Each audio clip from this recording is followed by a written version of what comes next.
é a arquitetura para você? Quando você pensa em arquitetura, nas tendências, no mundo de hoje, um mundo que é globalizado e desglobalizado ao mesmo tempo, a gente vai falar sobre isso numa outra oportunidade, sobre a desglobalização.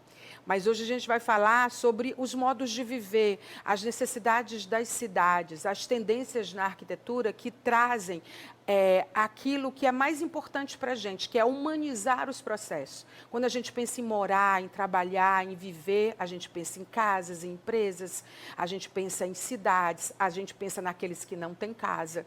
A gente pensa de um modo, ou deve pensar, muito holístico.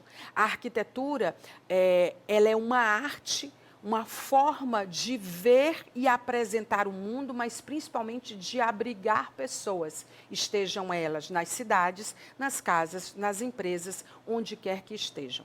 Então, por isso que eu trouxe aqui o Gerardo Fonseca, que é presidente do Conselho de Arquitetura do Estado do Piauí, que é o Conselho de Arquitetura e Urbanismo do Piauí, melhor dizendo. Ele é arquiteto, urbanista. O Zé Gerardo, ele tem uma pós-graduação em iluminação para a arte, arquitetura e engenharia. É uma área que eu sou muito apaixonada, iluminação. Ele já exerceu a função de vice-presidente da Associação Brasileira da Arquitetura de Iluminação de 2019 até 2023, até o ano passado, e ele é responsável pela iluminação de diversas igrejas, fachadas de prédios empresariais, escolas, entre outros. Eu queria ter um Zé Gerardo para chamar de meu em todos os projetos, mas nem todo mundo pode, porque ele deve ser caríssimo, gente, com a formação que ele tem e com as parcerias que ele tem. E é ele que vai falar sobre esse assunto todo que a gente colocou aqui na abertura do programa. Bem-vindo, Zé Gerardo, tudo bem? Tudo bem, Maia. Muito obrigado por chamar a gente aqui para bater esse papo hoje. Você falou uma coisa fantástica. Você colocou o ser humano no centro de tudo. É disso que a arquitetura trata, Human-Centric Design. É um design feito especialmente para o ser humano. Se não existisse o ser humano, a arquitetura é feita para o ser humano, não é feita para os vegetais nem para os animais. Então, tudo que quando a gente pensa em arquitetura, a gente tem que colocar o ser humano no centro de tudo. Para que eu vou construir? Para abrigar. Para quem eu vou organizar uma cidade? Para os seres humanos. Que ser humano? É mulher? Então, eu tenho que organizar, porque o deslocamento dela é diferente do deslocamento do homem. A mulher sai de casa, vai para a escola do filho, vai para o trabalho, passa no supermercado, vem para pegar o filho. Vai para os pontos de ônibus, né? Vai para os pontos de ônibus. Que muitas vezes nem existem. Então, quando a gente pensa em desenhar, projetar, né, enquanto arquiteto, a gente pensa no ser humano. Ele é a figura central disso tudo. É engraçado que você falou das plantas, das árvores, dos bichos, eu fico pensando para eles também, né? Porque a maioria de nós tem um pet para chamar de nosso e tem uma parcela grande que ainda mora na zona rural ou que se afastou dos centros urbanos porque os centros urbanos ficaram insuportáveis de morar. Então, a gente termina ocupando um lugar num lugar que já era habitado e são de outros seres, né? Que são dessas árvores, desses bichos, né? Que são da natureza. E até nisso eu acho que a arquitetura, ela tenta se atualizar, na medida que se atualizar depende de muita coisa, e eu vou falar sobre isso com você, que é ver que a sustentabilidade nunca foi uma opção. Né? Na verdade, ela deve ser uma prática, porque a questão ambiental ela é o principal problema desse século, né? Ela afeta nossas vidas sobre todos os aspectos. Como afeta a arquitetura? Bem, Norman Foster, o papa da arquitetura, ele jogou no colo dos arquitetos o futuro do planeta. Olha que responsabilidade para nós. Nós trabalhamos em cima de uma indústria, que é a indústria da construção civil, que é a que movimenta maior número de recursos hídricos, recursos minerais, e está nas nossas mãos projetar de forma sustentável. Por exemplo, para que derrubar uma edificação se você pode restaurar essa edificação? Né? Essa questão da substituição, tudo isso passa por economia. Então, o planeta precisa economizar, nós precisamos economizar. Sim. Nós precisamos cuidar da natureza, dos pets também, dos bichos da floresta e tudo. E tudo isso passa pela mão de um projeto bem elaborado. Uma cidade bem planejada, um bairro bem planejado, ele vai criar cidadão com a qualidade de vida e com um conhecimento suficiente para ele cuidar do planeta. É disso que nós falamos, da sustentabilidade. Quando Norman Foster jogou isso no colo dos arquitetos, e foi a grande discussão da arquitetura nos últimos 2 anos, né, aonde nós vamos chegar, as mudanças climáticas, o que isso vai nos afetar, e muito desse futuro passa por planejamento, e o planejamento da arquitetura abrange tudo isso. Então, o arquiteto também é um profissional envolvido nesse desafio do século, o desafio de nos mantermos nessa grande nave espacial chamada Terra, podendo deixar esse legado para os nossos descendentes. Agora, Zé Gerardo, a academia, as universidades, elas estão formando esses profissionais com essa percepção, na sua opinião? Na minha opinião, sim. A arquitetura, ela foi conhecida desde os primórdios, né, pelas grandes construções. Então, a gente a gente tem contato com a história, sabemos que as pirâmides foram feitas, desenhadas e foram construídas por arquitetos. O próprio Bernini, que fez o Vaticano. Então, a questão do arquiteto, durante muito tempo, era aquele profissional de elite, que ele fazia palácio e trabalhava para a gente rica. Hoje em dia, o arquiteto é um agente de transformação social, e isso está sendo ensinado nas faculdades, na academia. Então, hoje em dia, nós já temos toda uma formação humanista em que diz que nós temos que fazer abrigos para todos, da melhor forma possível, com a melhor ventilação, com a melhor iluminação, para poder transformar a vida dessas pessoas. Então, essa questão da sustentabilidade, sim, tem sido bastante ensinado na academia, e principalmente no Brasil, um país onde temos um passivo muito grande, um desnível social gigantesco, um abismo social muito grande. Nós temos pessoas morando em habitações insalubres, né? E que um simples detalhe, uma abertura de uma janela, a instalação de uma caixa d'água, às vezes até a instalação de um banheiro.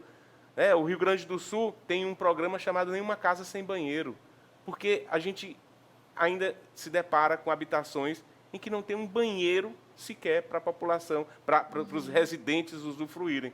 Então, a gente vê que a academia, né, hoje em dia, focou muito nisso, focou esse trabalho de habitação de interesse social, e nós estamos formando, sim, profissionais conscientes de seu lugar no planeta. Eu fico pensando, eu te ouvindo falar também nas obras de infraestrutura, né, que são gigantes. Por exemplo, as pontes, aí me lembro do padre Lancelotti, né, que tem uma lei que foi apelidada, né, dada o nome dele, por conta das pontes terem desafios, né, de não poderem serem ocupadas com pedaços de pedra para os mendigos não ocuparem, né, as pessoas sem teto não ocuparem essas pontes. Inclusive, essa lei tinha sido vetada pelo ex-presidente Jair Bolsonaro, e o Congresso derrubou o veto a essa proibição do que é chamado hoje de arquitetura hostil, né?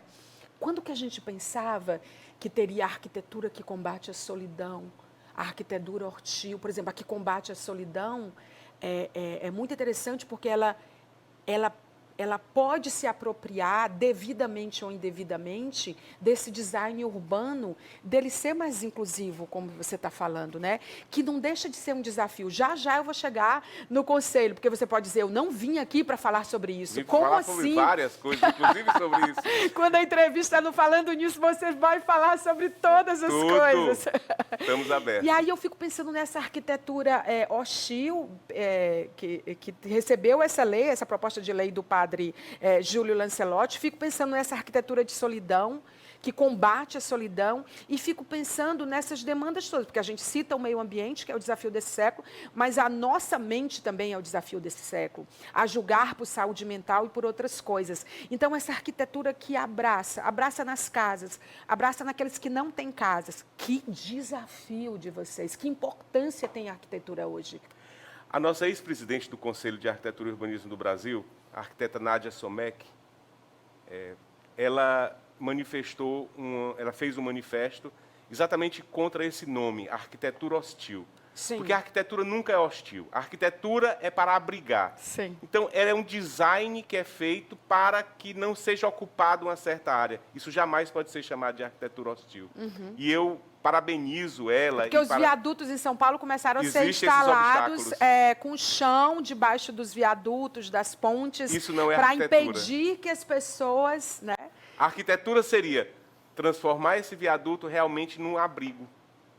Não um abrigo para morador, porque as pessoas merecem morar em casa. Não foi o arquiteto que criou aquela obra que pensou que ela tinha que ter aqueles obstáculos debaixo? Não, com certeza não, porque o arquiteto ele tem uma formação humanista. Mas essa arquitetura hostil é uma provocação gigante. É, provocação gigante. Que faz a gente pensar. Inclusive incomodou toda uma classe de profissionais arquitetos, Sim. porque esse nome ligado à arquitetura, hostilidade, não pode ser ligado à arquitetura. Né? Mas Sim. isso pegou. Sim. Às vezes um nome surge e pega arquitetura hostil. A arquitetura, a essência da arquitetura não é a hostilidade, é o abrigo, é a aproximação, é o humanismo. Mas esses elementos hostis que foram instalados embaixo de pontes e viadutos para evitar... Um braço colocado num banco de praça é uma instalação hostil. É um elemento hostil. Aquele morador que não pode... deitar. Às vezes eu reclamo no aeroporto, a gente às vezes é obrigado a esperar 2, 3 horas de voo, quer se jogar naquela poltrona e tem os braços da poltrona, não deixa a gente se espalhar. E são pouquíssimas, né? Então a hostilidade está em vários locais, inclusive em locais ricos, né? Assim, Sim. Modernos e tudo mais. Então a arquitetura ela é um abrigo. A arquitetura é feita para unir os seres humanos. Ela começou para abrigar e, na sequência, ela hoje em dia é usada para dar qualidade de vida. Então, as cidades têm que ser pensado nesse viés, no viés de promover a cidade para todos. Tá? Por isso é que, hoje em dia, existe um movimento muito grande de revitalização dos centros das cidades. O Rio de Janeiro tem o Carlos Fernando Souza Leão Andrade, que é um pesquisador na área, escreveu um livro que chama Vazou. São uma sequência de textos que ele escreveu para o Jornal do Brasil, em que ele prova que o Rio de Janeiro tem 6 milhões de habitantes há 20 a 30 anos. E a cada ano o centro vai esvaziando mais. Ou seja, não é porque a população esteja diminuindo, elas estão saindo do centro e indo para as margens da cidade. Isso é você tirar o ser humano da convivência social. Né? Então, o que é que a gente precisa? O que é que a gente defende? Que a arquitetura, que o urbanismo da atualidade busque as pessoas para reocupar os centros das cidades. A gente tem até um vídeo, eu não sei se a produção conseguiu baixar, porque eu pedi antes da entrevista com o Zé Gerardo, que é um documentário que com certeza eu acho que você viu, de 2010, da arquitetura da exclusão, que é de um diretor chamado Daniel Lima, que aborda os muros visíveis e invisíveis, olha aí, nos centros urbanos. O filme, ele foca, Zé Gerardo, no Morro Santa Marta, a primeira favela a ser cercada por muros construídos pelo Estado do Rio de Janeiro. E é um documentário que acho que é um convite a pensar o que você está colocando em pauta aqui. Né? E, de novo, dizendo, esse termo arquitetura hostil foi uma provocação, do jeito que a arquitetura de exclusão, que é o nome do documentário, é um fazer pensar. Tem várias coisas na área de arquitetura. E quando eu olho para essas coisas e vejo que a gente está discutindo a arquitetura sob outros ângulos e perspectiva, me faz pensar que, às vezes, a gente cresceu entendendo que a arquitetura era para privilegiados, né? Era para quem tinha muito dinheiro, muito recurso. Contratar um arquiteto. E quando você me traz um dado sobre o estado do Piauí, para a gente partir como exemplo, e você, na sua cidade, no seu estado, pode buscar esse dado. Mas aqui no caso do Piauí, que é a sede do Grupo Meio Norte de Comunicação, a gente fica pensando que precisa fazer um novo letramento, um literacy dessa arquitetura. E eu acho que você, como presidente, tem toda a qualidade nesses próximos 2 anos de fazer isso, entende? Porque eu acho que ela precisa ser reapresentada na sua função, na sua finalidade, na sua importância, inclusive do ponto de vista legal, porque não contratar um arquiteto custa caro depois, muito caro do que contratar, além da beleza do que vocês fazem, né? Queria que você falasse sobre isso. Então, hoje em dia, o perfil. Quem é a arquitetura do Brasil, e o Piauí não foge à regra. A cara da arquitetura é uma mulher de 30 anos paulista. Ou seja, a grande maioria dos arquitetos formados é do sexo feminino, grande maioria mora em São Paulo e está na faixa dos 30 anos. Esse é um dado interessante para a gente focar quando a gente quer falar sobre arquitetura.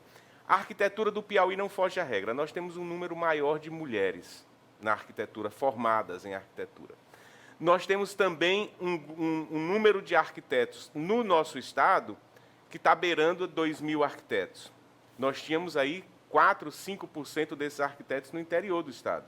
Nós temos hoje em torno de 20% da arquitetura no interior do estado. Ou seja, a arquitetura ela continua em expansão, ela continua entrando e ocupando todos os espaços. É preciso muito mais profissionais de arquitetura, no meu entender. Quando a gente estuda os dados fornecidos pelas pesquisas, em que indica o quê? 85% da população do país constrói sem um arquiteto e sem um engenheiro. Nós temos aí um dado alarmante, porque são casas, residências, bairros que surgem sem nenhum planejamento. E as pessoas não têm dinheiro para contratar.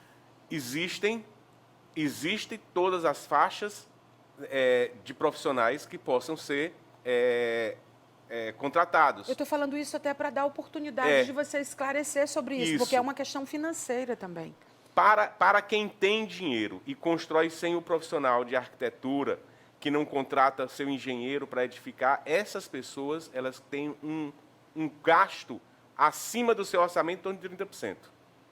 Então, um terço do que ela gasta vai para o lixo, porque constrói, derruba, constrói mal construído e não vai... E tem um risco também. E tem um risco também. Então, esse dado aí já é sensível ao bolso, né? Quando a gente vai, então, para a parcela da população que não tem condições financeiras para contratar um projeto de arquitetura. Eu tenho uma boa notícia para você. Opa. No Brasil, existe uma lei, a 11.888, que é a lei da ATIS, Lei da Assistência Técnica para Habitação de Interesse Social. A família que ganha menos de 2 salários mínimos, ela pode requerer do Estado e conseguir um projeto para a sua habitação, a partir do órgão que tem o fomento para isso. O CAL Piauí destina 2% da sua arrecadação anual para projetos de ATIS. A gente escolhe quem vai receber esses projetos. Isso é uma lei multidisciplinar, é uma lei de 2008 que inclui arquitetos, engenheiros, inclui o direito, porque precisa regularizar, a regularização fundiária passa por essa lei também, serviço social, assistência social, para mapear que pontos da cidade, que parcela da população precisa de um projeto.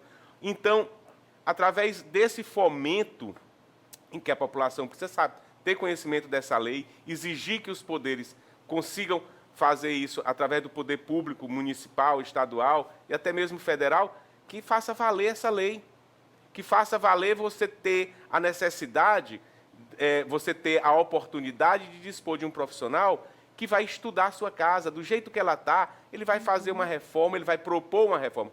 Eu estou falando de projeto, viu? Não estou falando de obra. Sim. A obra, ela parte do projeto. Então, para que essa parcela da população que não pode pagar um arquiteto e tem na legislação brasileira uma lei que a gente costumou apelidar de SUS da Constituição Civil, que tem como você ir buscar. O nosso conselho, há mais de 4 anos, luta para que essa lei seja conhecida no país inteiro, para que as pessoas reivindiquem esse direito que é seu, tá? De poder ter um profissional para projetar a sua residência, para projetar o seu bairro, sua vila, tá? E fazer com que você tenha uma qualidade de vida. Porque a partir de um projeto em mãos, a execução é muito mais rápida, mais fácil e mais barata. Eu acho que é importante ele dizer isso, porque a gente viveu a vida inteira achando que a arquitetura era privilégio dos que tinham condição de contratá-la. E, na verdade, a gente aqui está desmistificando isso, que existem arquitetos em todas as faixas que você pode pagar, que você pode arcar, existem projetos como esse. E a importância de você investir em arquitetura, porque eu acho que se você pode, você deve investir. Se você não pode, você deve buscar informações como essa. Porque faz uma diferença enorme. Porque não é você pegar um projeto na internet e o calor que faz onde você mora, e o frio que faz onde você mora, e as pessoas que você vai abrigar na sua casa, e os puxadinhos que você vai fazer, que é aquela encanação, aquela parte elétrica, que não estava prevista no projeto, ela vai ser uma gambiarra que pode resultar num perigo, né? Em um risco para a sua família, ou para você, ou para quem mora na sua casa. Entendeu? O valor agregado dessa obra que tem uma assinatura de um arquiteto e uma responsabilidade quando você precisar vender esse bem. Né? Tem tudo isso em torno disso, não é, Zé Gerardo? E você falou a palavra mágica, responsabilidade técnica. Um profissional que faz um projeto, ele assina um documento que chama registro de responsabilidade técnica. Inclusive uma responsabilidade jurídica. Porque ele está assinando que fez aquilo ali. Então, você tem um projeto em quem tem um responsável.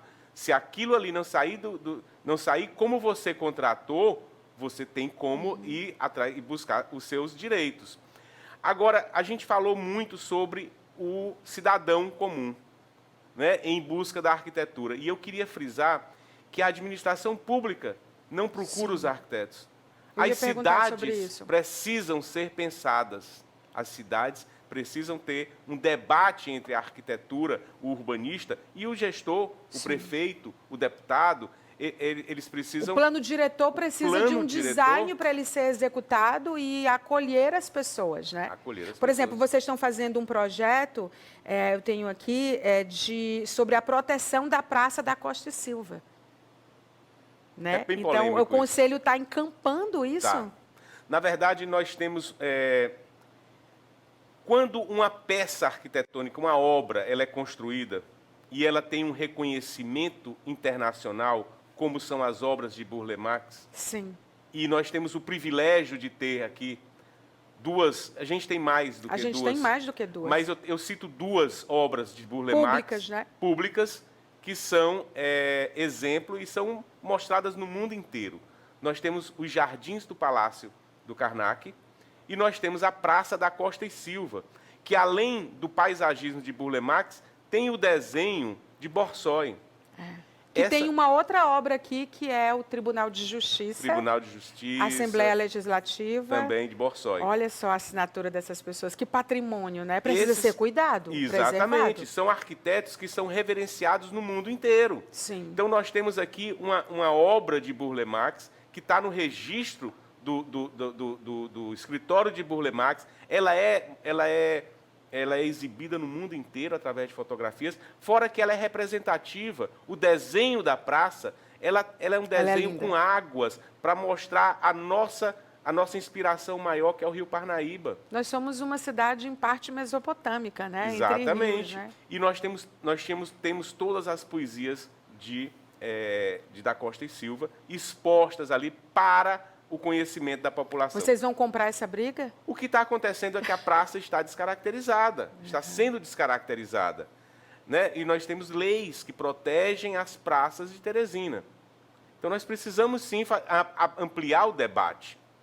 Ampliar o debate, buscar uma solução para o impasse que se instalou com relação à praça e buscar uma solução que seja, a meu ver, de manter, né, de voltar as obras em torno de um restauro, em vez de uma reforma, ser um restauro, e devolver para a cidade, mas devolver com orgulho, mostrar aqui aquela praça. Devolver para a cidade e para o Brasil, porque é um patrimônio para o mundo, né? Não é um patrimônio, não é só. Mundo inteiro. Pois é, e devolver como sendo esse patrimônio brasileiro com a assinatura desse nome global, né? Então, assim, a praça pode ser reinventada, voltar a ser ocupada, né, com todas as informações. Eu acho que o restauro seria a indicação mais correta para quando se trata de uma reforma da praça, né?